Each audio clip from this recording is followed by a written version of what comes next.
देखिए, आज हम लोग पढ़ेंगे यूपीएसआई के लिए मूल विधि। ठीक है। मूल विधि, देखिए मूल विधि होती क्या है।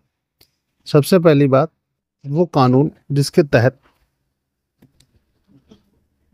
हम लोग या हम लोगों को के विरुद्ध कोई भी कार्रवाई होती है, जिसमें हमारे खिलाफ क्या कार्रवाई किस तरीके से होनी, ये सब कुछ इसमें लिया गया है, तो इसको एक प्रकार से कानून कह सकते हैं। ठीक है ना। मूल विधि बाकी आपके मेन यूपीएसआई में पूछी जाएगी, जो अभी करंट में आया हुआ फॉर्म है। तो ये स्पेशल यूपीएसआई के लिए एक क्लास है। ठीक है। मैं पुलिस विभाग में ही हूँ, तो इसी वजह से मुझे लगता है कि मैं आपको मूल विधि ज़्यादा अच्छे से समझा सकता हूँ। ठीक है। बाकी आप एक क्लास करके देखिएगा, आपको खुद समझ में आएगा कि मैं समझा पा रहा हूँ या नहीं। ठीक है। जैसा हो अपना फीडबैक जरूर कमेंट में दीजिएगा। चलते हैं, शुरू करते हैं आज की क्लास। आज का हमारा जो टॉपिक रहेगा दहेज प्रतिषेध अधिनियम, जिसको हम लोग शॉर्ट में डीपी एक्ट भी कहते हैं। ठीक।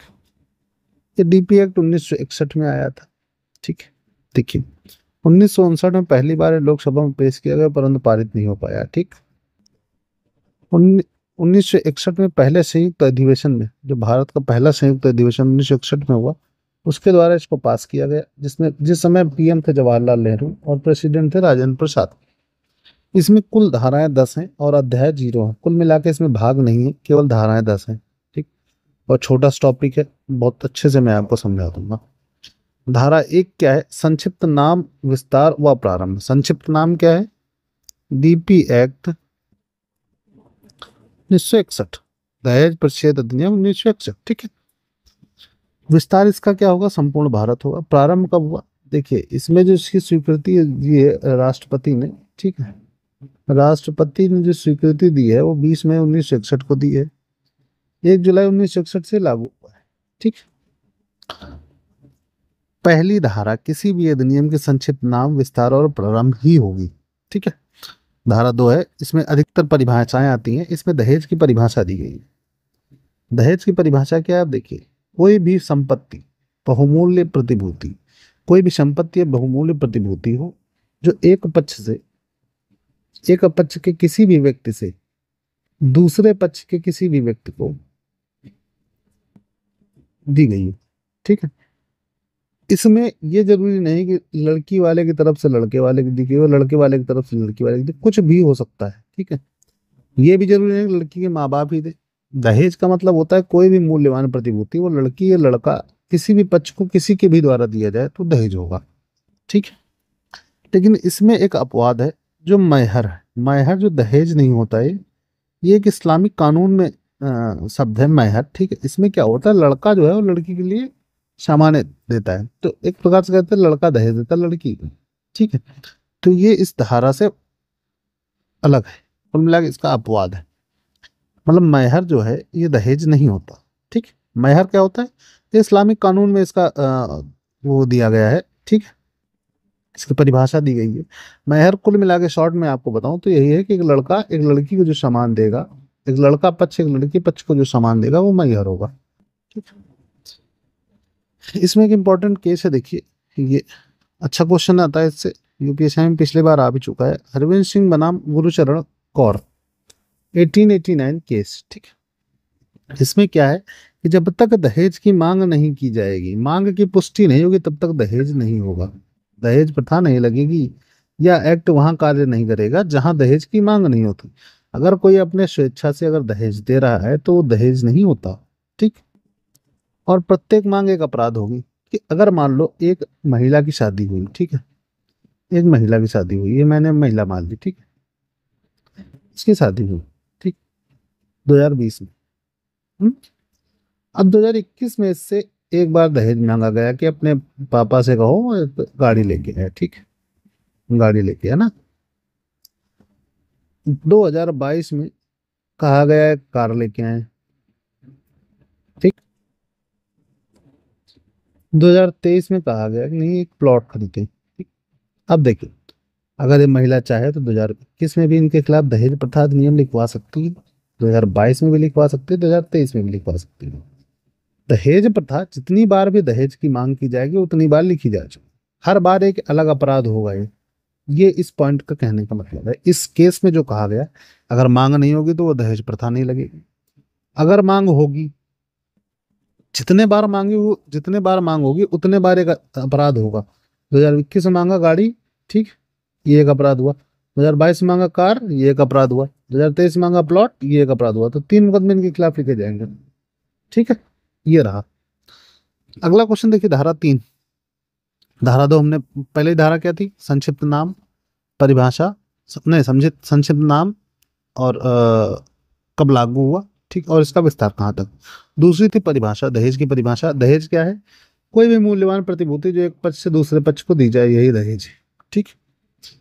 तीसरा रहा दहेज का, धारा 2 में ही दहेज का अपवाद है महर। महर क्या है, इस्लामिक कानून है। इस्लामिक कानून है, इसमें लड़के वाले लड़की वाले की तरफ देते हैं। ठीक है।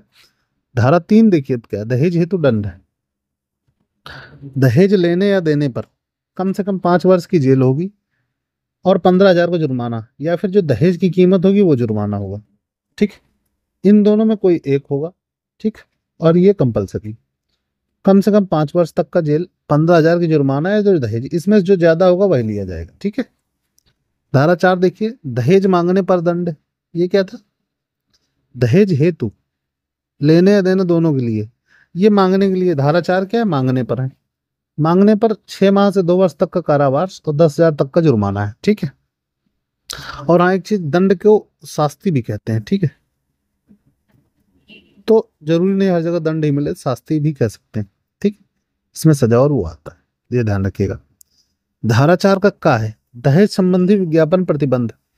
जैसे ये नहीं होता कि नहीं, किसी की शादी नहीं हो रही है तो लोग पेपर में निकलवाते हैं कि ये मेरी बेटी है और इससे जो शादी करेगा उसको मैं एक प्लॉट, एक फ्लैट, ठीक है, पर पेपर में निकलवाते लोग, ये इनसे जो शादी करेगा मैं उनको एक गिफ्ट दूंगा या फिर कुछ रुपए, है ना, रुपए, ये सब हम गिफ्ट देंगे। तो इस पे प्रतिबंध है, इस पे पूर्ण प्रतिबंध है। और इस पे जो सजा है वो 5 वर्ष तक है, 6 माह से 5 वर्ष तक, और जुर्माना 15,000 रुपए तक है। ठीक है, याद रखिएगा, अच्छा क्वेश्चन है, आता है।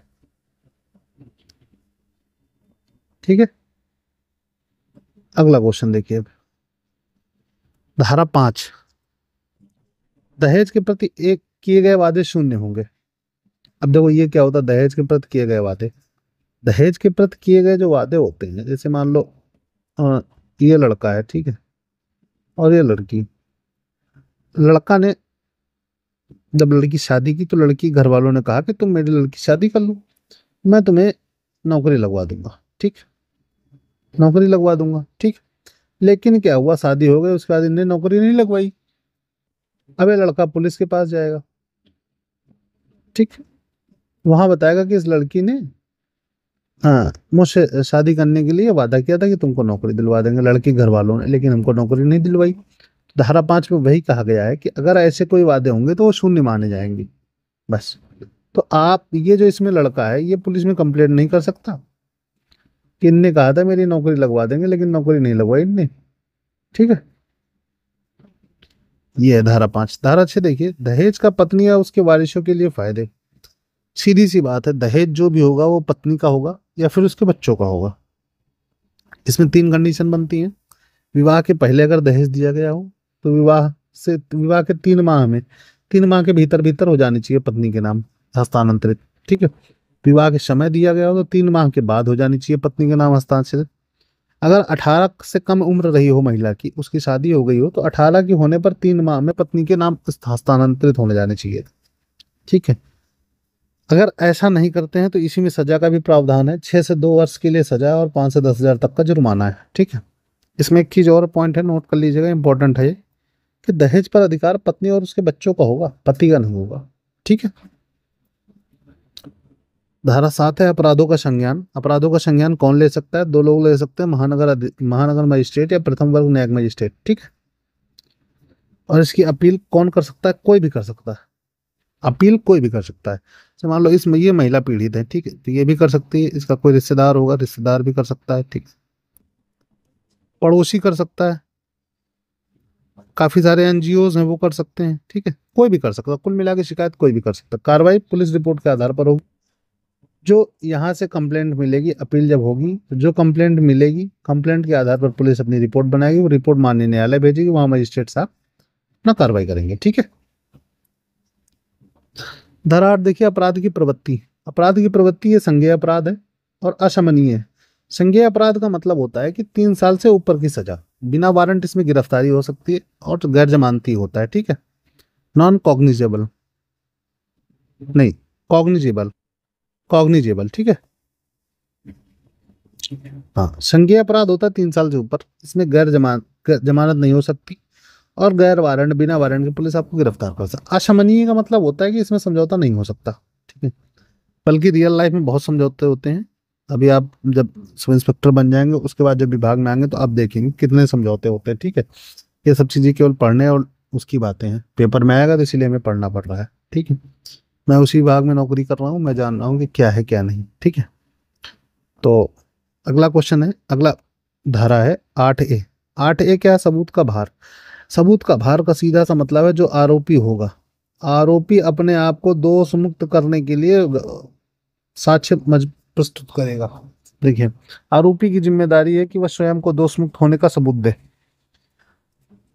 आरोपी की ही जिम्मेदारी है कि वो अब सबूत दे कि नहीं, उसने ये ऐसा कार्य नहीं किया, ऐसा क्राइम नहीं किया है। ठीक है। दहेज के लिए प्रताड़ना नहीं की है। धारा 8B है, दहेज प्रतिषेध अधिकारी की नियुक्ति। ठीक। दहेज प्रतिषेध अधिकारी होता है, ये SI रैंक का ही होता है, सब इंस्पेक्टर रैंक का होता है, जिसकी आप तैयारी कर रहे हैं यही होता है। ठीक है। इसकी कार्य और जिम्मेदारियां, कानून का अनुपालन, दहेज का को यथास्थित रोकना, साक्ष्य एकत्र करना। ठीक है। आयो आयो इन्वेस्टिगेटिंग ऑफिसर, जो कि सब इंस्पेक्टर रैंक का ही होता है। ठीक है। इसकी नियुक्ति राज्य सरकार द्वारा करती है और जरूरत के हिसाब से कितनी भी कर सकती है नियुक्ति। ठीक है।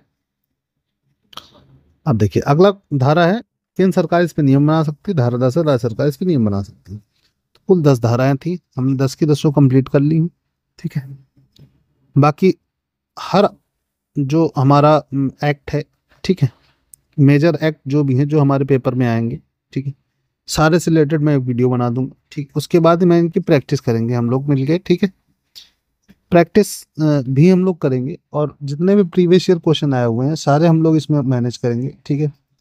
तो हर एक एक्ट होगा, उसके बाद उसकी एक्ट के बाद उसकी प्रैक्टिस होगी, जिससे हम लोग बहुत अच्छे से इस मूल विधि को समझ पाए। और 8 से 10 क्वेश्चन आते हैं इसके। ठीक है। कहते तो 7 से 8 हैं, लेकिन मैं जानता हूं, मैं पेपर दिया हूं, कि इसमें जो है 2 से 3 आपके रीजनिंग वाले क्वेश्चन, रीजनिंग वाले सेक्शन में घुस जाते हैं क्वेश्चन। ठीक है। एनालॉजी वगैरह इसमें, तो कुल मिला के 8 से 10 क्वेश्चन का वो है। तो इनको मैं बहुत अच्छे से तैयार करवा दूंगा आपका। ठीक है। आप हमारे चैनल से जुड़े रहिए। और भी बाकी आपके साथी जो भी दरोगा की तैयारी कर रहे हैं, वो किसी भी सब इंस्पेक्टर रैंक, ठीक है, अभी तो UPSI चल रही है, वो किसी भी ऑल ओवर इंडिया के किसी भी सब इंस्पेक्टर रैंक के अगर एग्जाम होना है, किसी भी पुलिस का, किसी भी स्टेट पुलिस का, ठीक है, तो उनमें ये पूछा जाएगा और उनके लिए लाभदायक है। ठीक। चलिए, अगर आपको वीडियो अच्छा लगा हो तो लाइक करिए, अपने दोस्तों तक शेयर करिए। मिलते हैं अगले वीडियो में, तब करेंगे हम लोग इसकी प्रैक्टिस। तब तक के लिए बाय बाय, टेक केयर।